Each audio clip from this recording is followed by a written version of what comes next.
Welcome on back, everybody, to the All Aussie Rules Footy Podcast. This is episode 41. Today we will be doing a round 18 review episode. Big weekend of football as always. 9 matches, and we'll jump into each game, have a look at who won, how they won, who was the best players, all the regular stuff. As always, don't forget to like, comment, subscribe. Every interaction helps. So, please, if you enjoy the stuff, go do all of that. Also, don't forget all the other social medias. We've got Facebook, Instagram, TikTok, and Twitter. I had a mental blank. But go check all them out. Plenty of content over on all of the socials for you to go and like. And as always, this podcast comes out twice a week. Mondays and Fridays on Spotify and YouTube. We'll just jump straight into game 1 of the round. This was round 18. Some very important matches, and we started with a big one. Collingwood Geelong at the MCG on a Friday night. Big game, and Geelong came out victors, ended up winning it by 20 points. It was a weird sort of start to the game. Geelong kicked 3 goals in the first 2 minutes. It looked like they were just going to turn it on and run away with it straight away. Collingwood then kicked the next 4 goals to lead at quarter time. But in the end, Geelong wrestled their way back in front and managed to hold them off and win.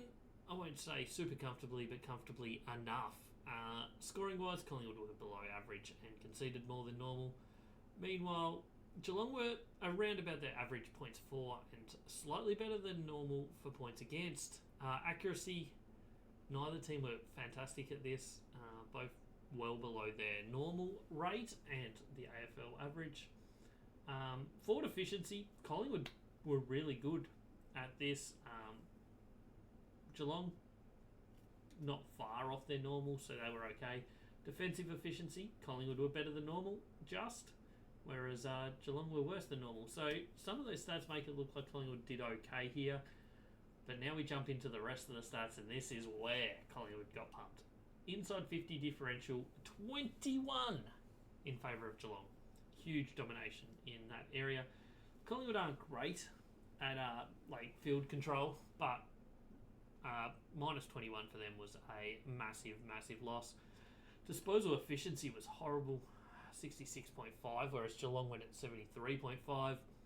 Collingwood are the worst team at disposal efficiency in the league. Geelong, though, are, I think, 16th, so not a great performance in that regard for Collingwood. Clearances, surprisingly, went the way of Geelong. Typically, as you can see on the screen, a minus 4.5 clearances per game, and they won this one by 7.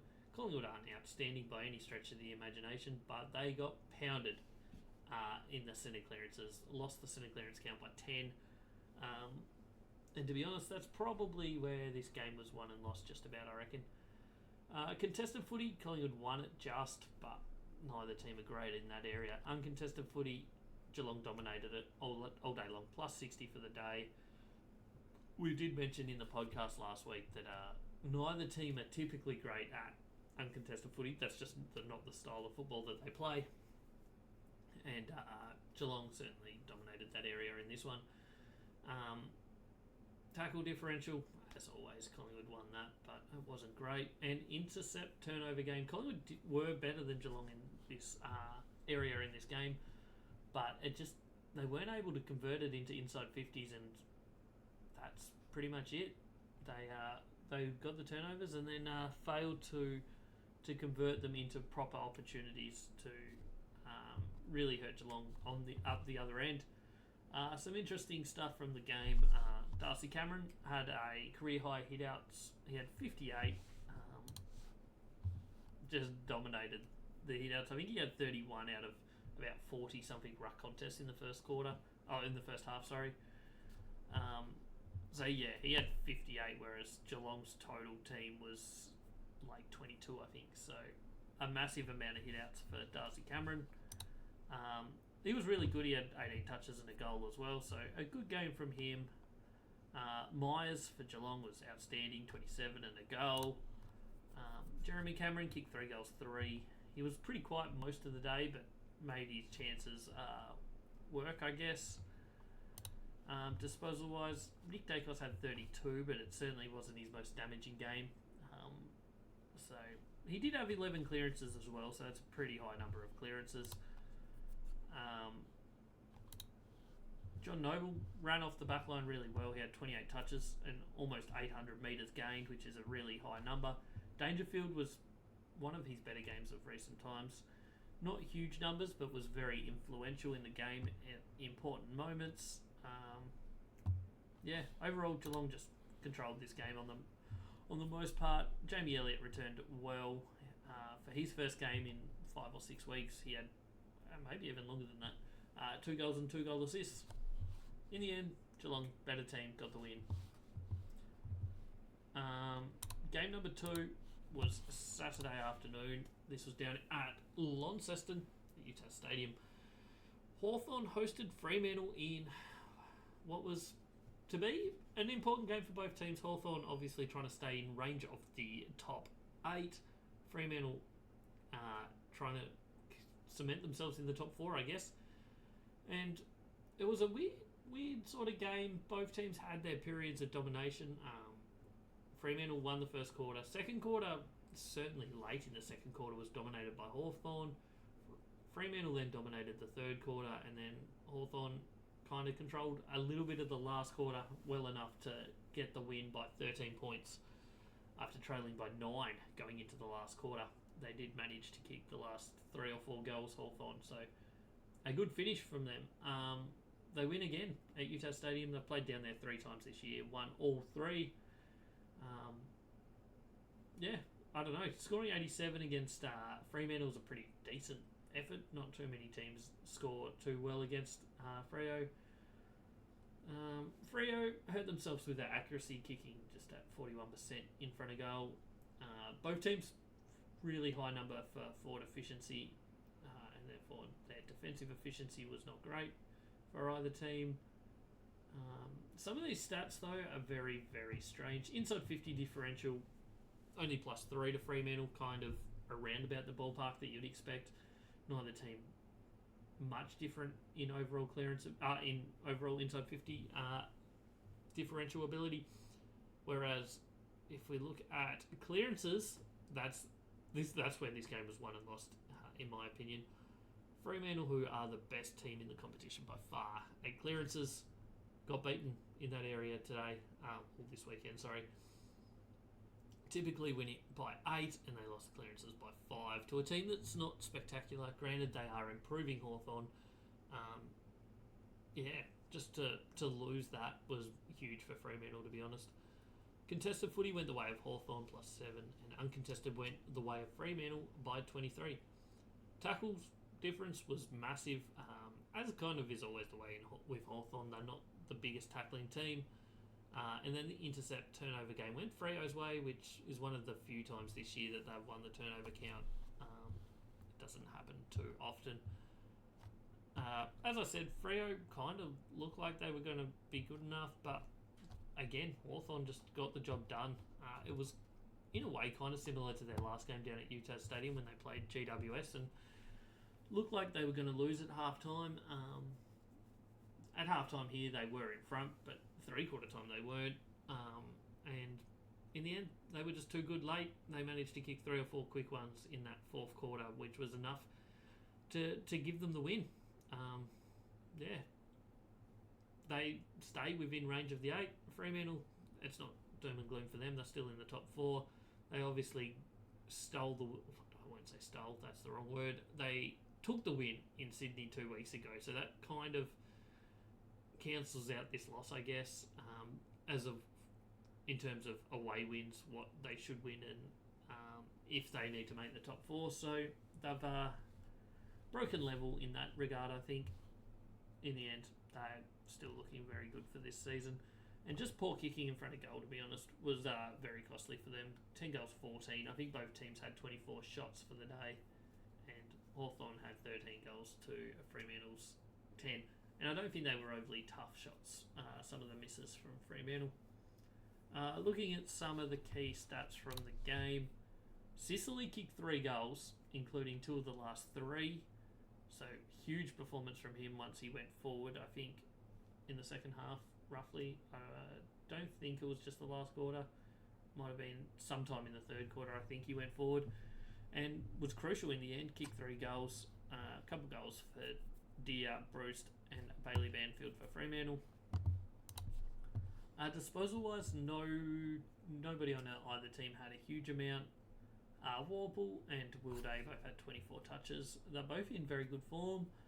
For Fremantle, Brayshaw had 23, Sarong had 22.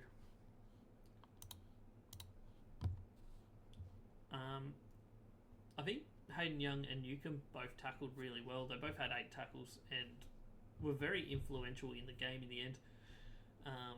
Especially Newcomb, he kicked a great goal in the last quarter that was very instrumental in getting them, I guess, the ball rolling for them late.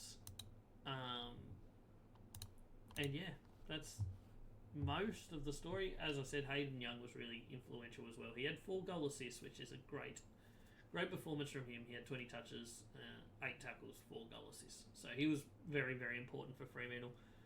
But at the end of the day, they lost the match. Connor Nash was the one that dominated the clearance count. He had 10, so that was a huge part of the game, and he was an important part of that factor. So Fremantle lose to Hawthorn. Big game this week for Hawthorn going up against Collingwood in what is do or die for both teams, basically, I think.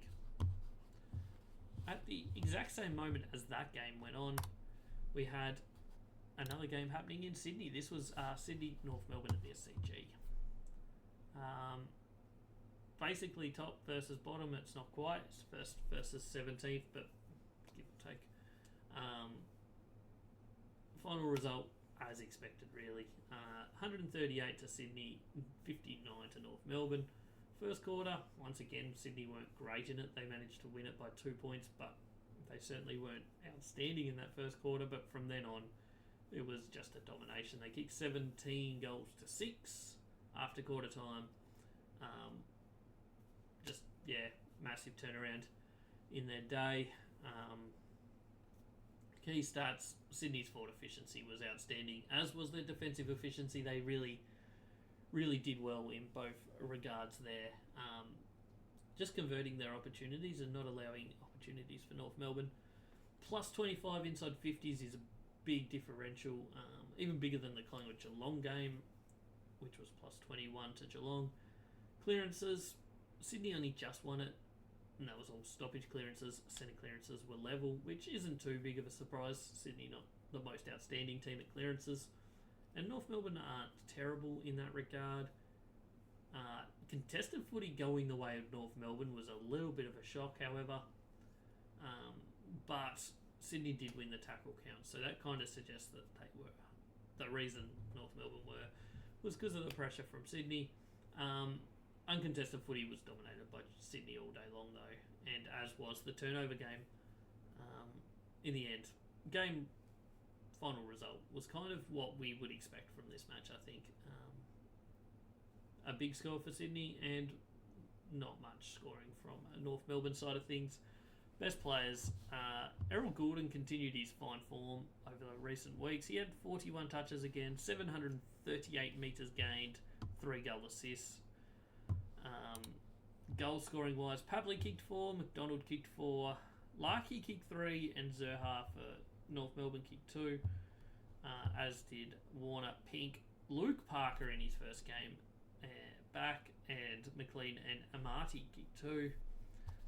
Callum Mills in his first game of the season, the captain for Sydney, had 12 touches and a goal, wasn't outstanding, played 62% of game time, so solid minutes, and did enough really.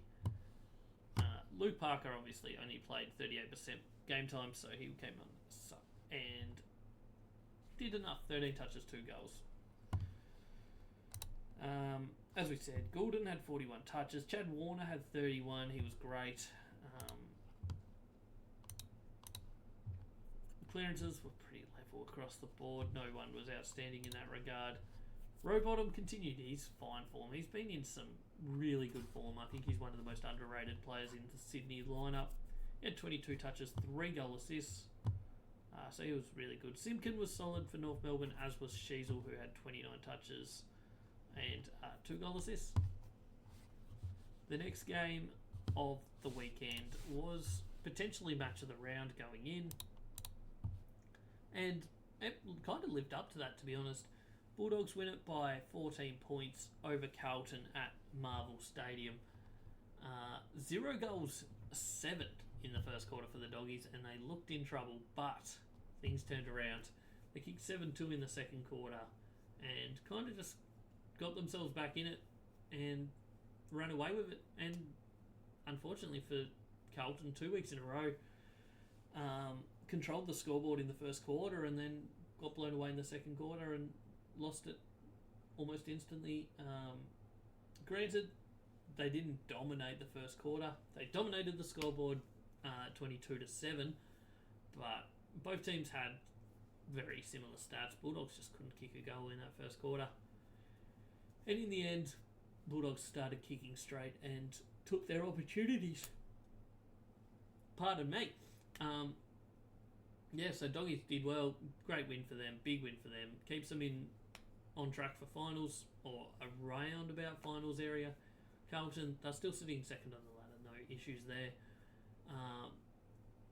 Carlton's forward efficiency was outstanding, to be honest. To create as many shots as they did from the inside 50 count was a really good effort. But Bulldogs were getting the ball forward so much more than Carlton, which is typically Bulldogs football and Carlton football.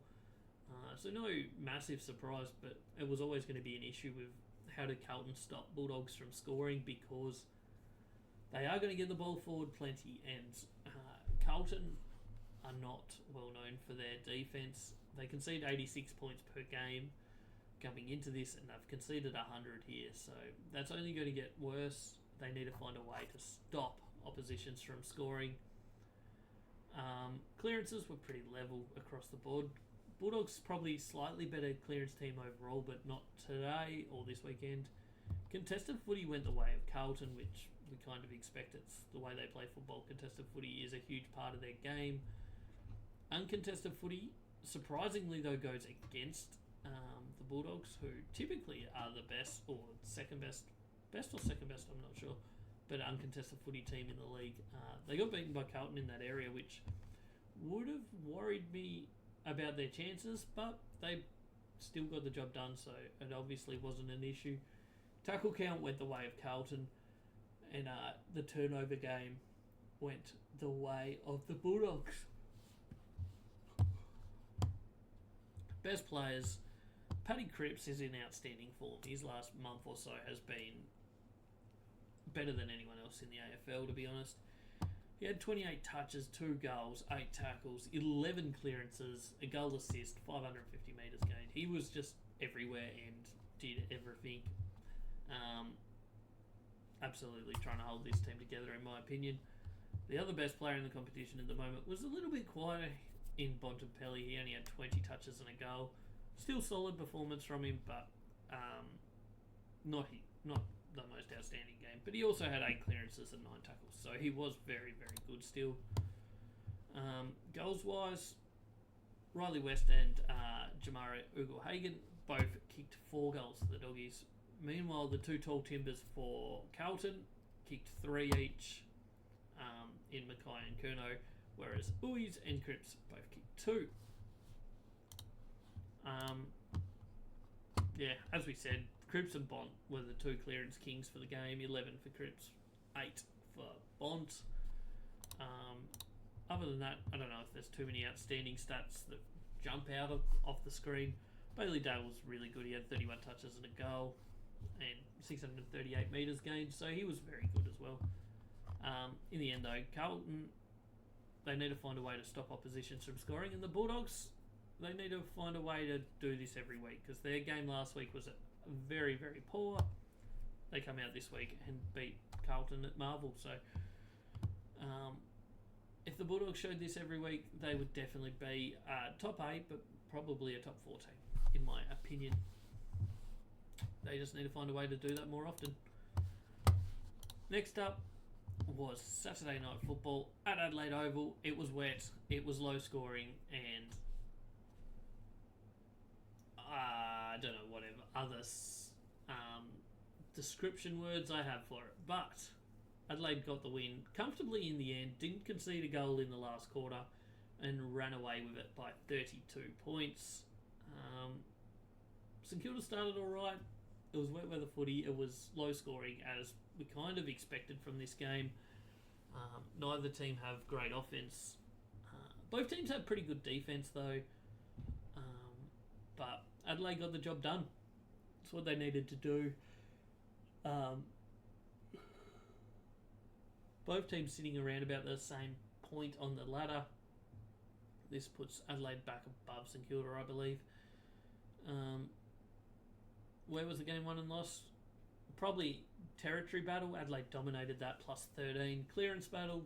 Adelaide won that as well by plus 8. Tackles went the way of Adelaide.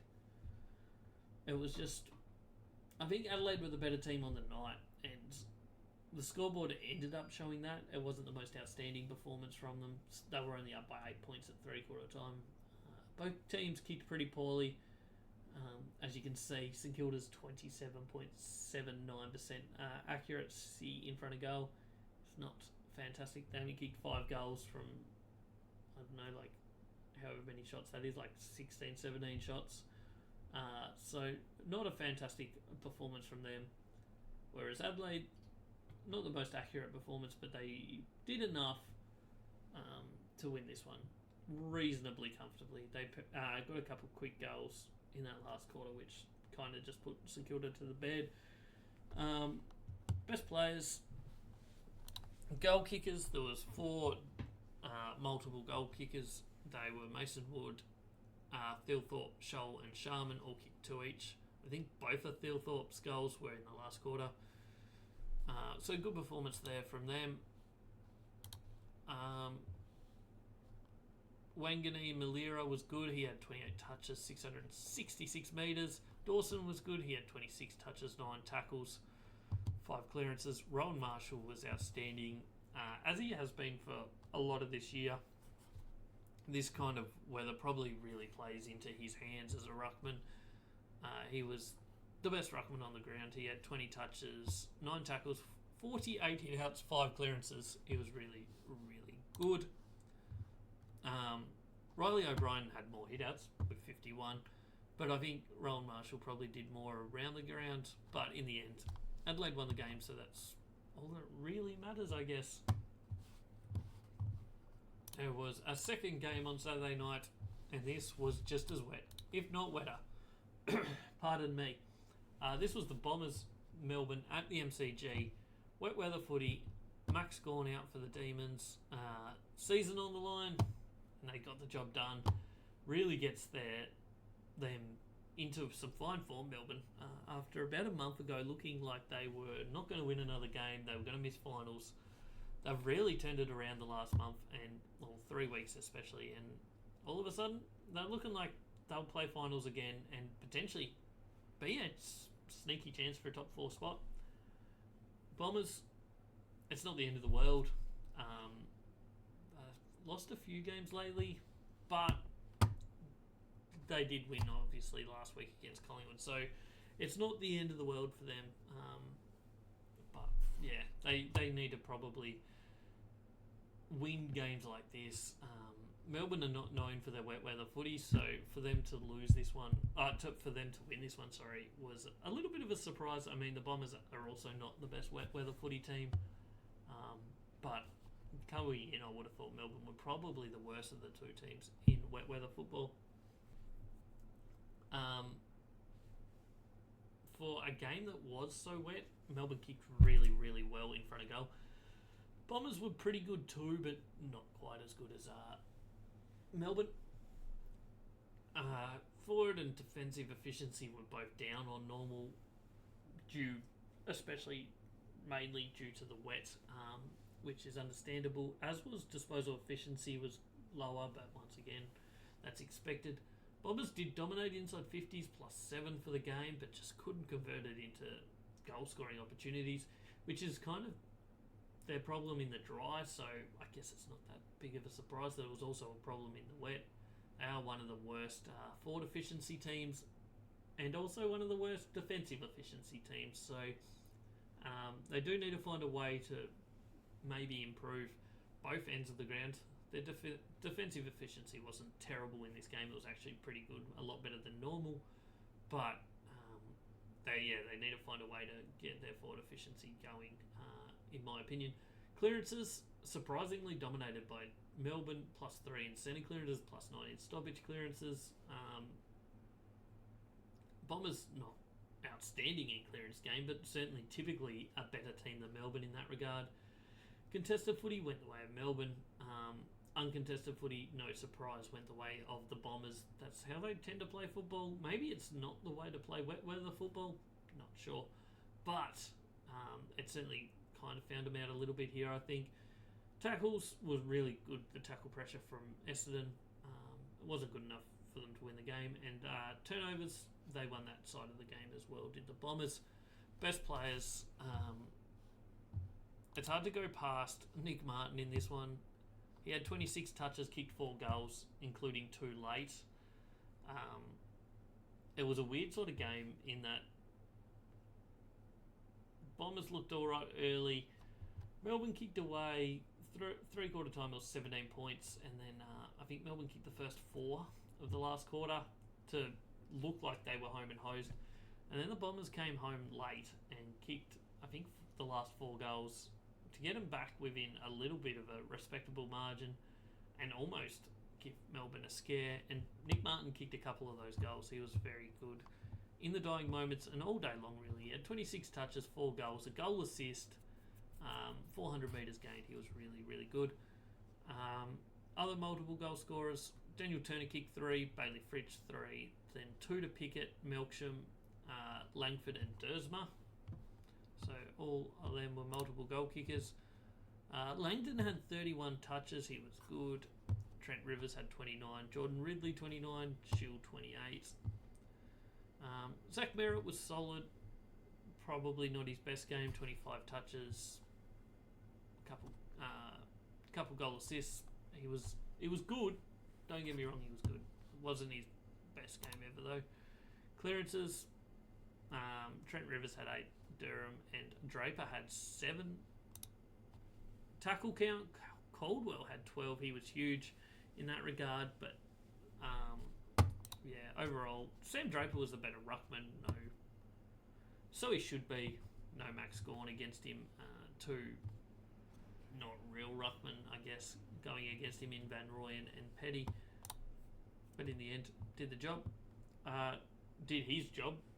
I don't know if I think he had quite a few turnovers, which may be costly, but in the end, it was he was solid enough. Melksham had 3 goal assists as well, is worth noting. That was Saturday night footy. We jump on to Sunday. 3 games on Sunday, as there is most weeks. And first up, Gold Coast Suns at home win it again.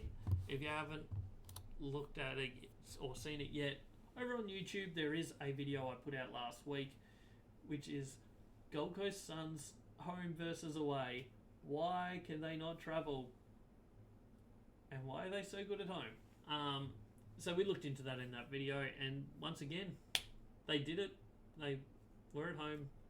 They were challenged at times, but they did enough and won by 14 points over Port Adelaide. They got the job done again. Forward efficiency and defensive efficiency for both teams were really quite low. Well, the forward efficiency was. Obviously, that means the defensive efficiency was high. But Port Adelaide's was really, really bad, which probably is a reason they weren't good at this in this game, why they lost, because they are typically the best forward efficiency team in the competition, and this was one of the worst performances, certainly by them all year, but also in the top probably half a dozen or 2 dozen performances from anyone in terms of forward efficiency. Really wasn't great. Gold Coast won the inside 50 count. They tend to win most stat categories at home. They won the clearances by 10. At home, they do okay at clearances, but away they're usually atrocious. Contested footy went the way of Port, as did the uncontested footy. Tackle differential went Gold Coast way, and turnover game was Port Adelaide's favour. Gold Coast, they just get it done at home. 3 games in a row. Their last 3 home games have been possibly their hardest 3. The Bombers, they beat by 11 or so points. Collingwood, they beat by about the same margin, and now they beat Port Adelaide by 14 points. So they just get it done, to be honest, at home. It's just what they do. Multiple goal kickers. There was quite a few. There was Rose for Gold Coast, Mead for Port Adelaide, Lukosius King Humphrey for Gold Coast, and Horn Francis kicked 2 as well for Port Adelaide. Best players, Zach Butters had 35 touches. He was good, as well as a goal. Dan Houston continues to rack them up. He had 34, Flanders 30, Rose 29, Noah Anderson 29 touches. Alex Davies had 12 tackles to lead all comers on the ground. Clearances went the way of Noah Anderson with 11 and Rose with 8, as did Alex Davies, who had a very good game. Overall, Gold Coast got the job done at home again. Port Adelaide underperformed, as has happened too often this season. They could be a team that is fighting for top 4, but they just have too many games like this that they let slip when perhaps they shouldn't.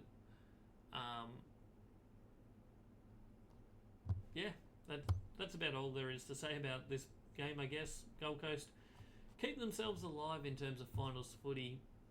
Port Adelaide need to start winning some of these games, I think.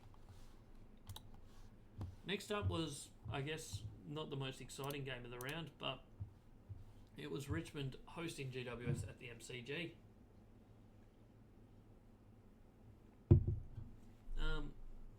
Tiggy stayed with them for the first half. GWS kicked away in the third quarter to lead by 31 points.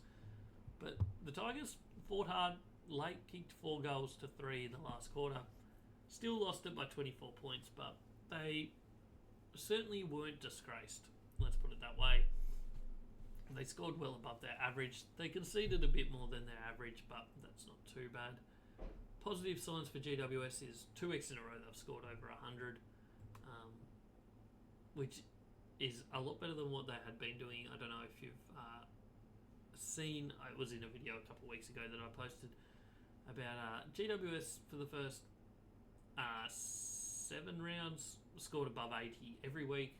Then for the next 7 or so weeks they didn't score above 80 once, and now this is 2 weeks in a row that they've got over 100. So definitely some positive signs there that they're finally starting to find their ability to score again.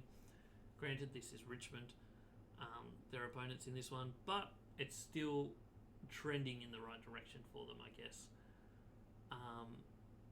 Forward efficiency wise, they were outstanding in this game. Really, really good performance from them.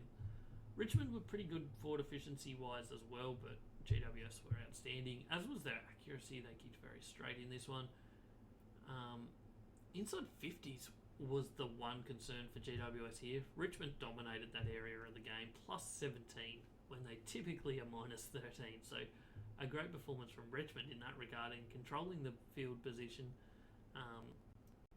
Did they create the best chances from those inside 50s? No, absolutely not. But it's positive signs at least for Richmond in some way. Clearances went the way of Richmond, plus 8. And they also won the turnover game, so that's just a sign that they controlled most areas of the game. They just kind of probably lacked that finishing ability in the forward line and the ability to stop their opponents in the back line.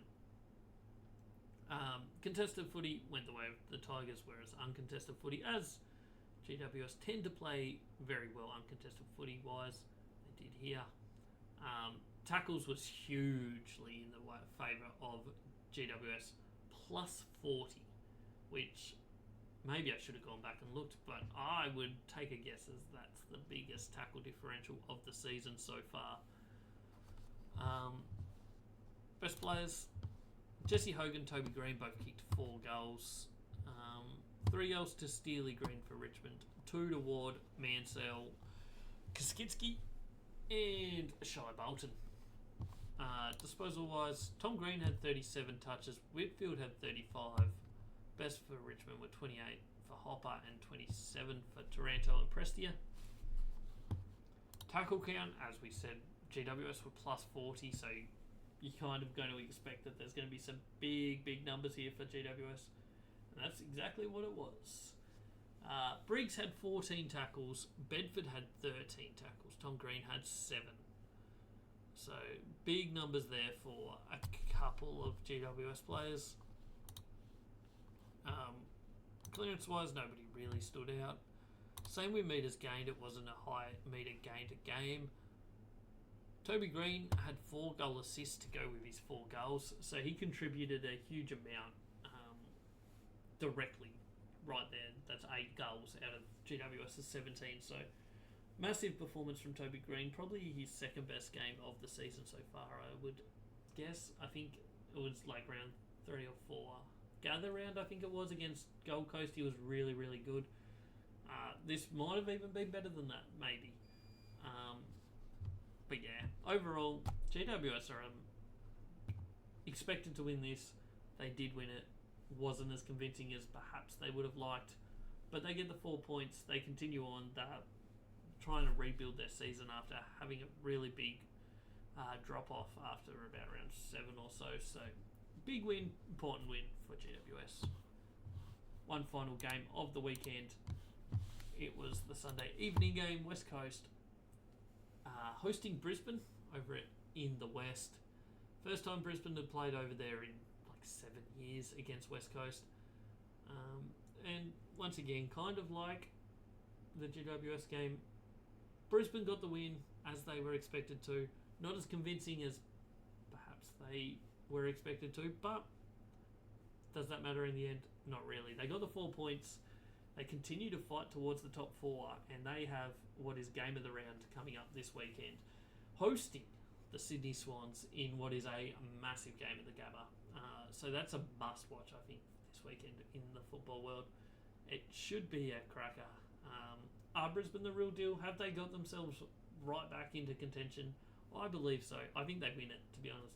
At the moment, I would say they probably beat Sydney. At the Gabba, at least. If it was in Sydney, it might be a bit different. They controlled the game without dominating the game from the start, really. Brisbane, they never really looked like losing this one, but also never really looked like dominating this one. Forward efficiency was really good for both teams. Much higher than normal. West Coast defensive efficiency is probably their weakest point of their game, just about. And that wasn't great from them again here. Inside 50s went the way of Brisbane plus 10, so they controlled the field position, which you kind of expect. They are good at it, plus they're also playing West Coast. Clearances went the way of Brisbane massively. Contested footy also went the way of Brisbane. Tackles went the way of Brisbane, so they certainly looked the better team out there for pretty much the whole game. Best players, I don't think there's any doubt on this one who was best on ground. Lachie Neale was outstanding. He had 34 touches, 2 goals, 13 clearances, 9 tackles as well. Massive game. Hugh McCluggage was really good. He had 32 touches himself. Goal kickers, 3 to Oscar Allen for West Coast and 2 to Waterman and Ryan for Brisbane. Their multiple goal kickers were Cam Rayner, Lachie Neale, Kai Lohman, Eric Hipwood, Joe Danaher and Charlie Cameron all kicked 2. Side note, just come through, Charlie Cameron has been offered 3 weeks for a tackle that he laid in this one, so he may be missing for the next 3 weeks. Granted, he hasn't been the most important player for them this year. He's kind of struggled to get himself going. He kicked 2 goals in this, but he only had 4 disposals for the match. So not his best game ever. Anything else that stands out? Not particularly, I don't think. Harley Reid was solid enough. He had 7 clearances, which was the best for the Eagles. Yo was good, but in the end, Brisbane probably should have won this by more than they did, to be honest. The way Lachie Neale dominated this game, they should have probably won by more. And that's the round. That's 9 matches. We'll quickly run through the ladder just as it stands now. Sydney remain top. Carlton remains second. However, Geelong have drawn level on points with Carlton in third. Brisbane have jumped into the top 4 in what is the most crazy turnaround in form ever. So they're sitting, 4th. Fremantle dropped down to 5th, but equal on points, just down on percentage on Brisbane. Essendon 6, GWS 7, Melbourne 8 on the ladder. Port Adelaide just down on percentage, out of the 8 in 9th. Bulldogs 1 game back in 10th, but they do have much better percentage than those 3 teams above them. Gold Coast sitting 11th, Collingwood 12th, Hawthorn 13th.